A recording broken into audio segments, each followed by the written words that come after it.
নিজে আসছে রে বাপ দামা।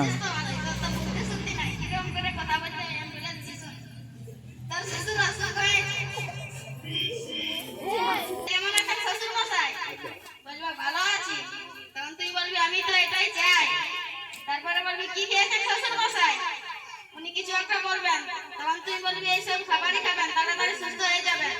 তারপরে বলবি কোন ডাক্তারের কাছে দেখিয়েছেন শ্বশুর মশাই, উনি কোন ডাক্তারের নাম বলবেন, তখন তুই বলবি এই ডাক্তারের কাছেই দেখাবেন, তাড়াতাড়ি সুস্থ হয়ে যাবেন। এই ডাক্তারের কাছে আমাদের যত খুশি দেখি আসি।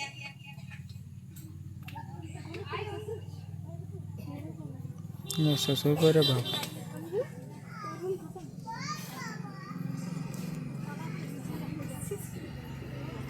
ভগবান, আমি অসুখে মরছি, আমাকে কেউ দেখতেও আসছে না।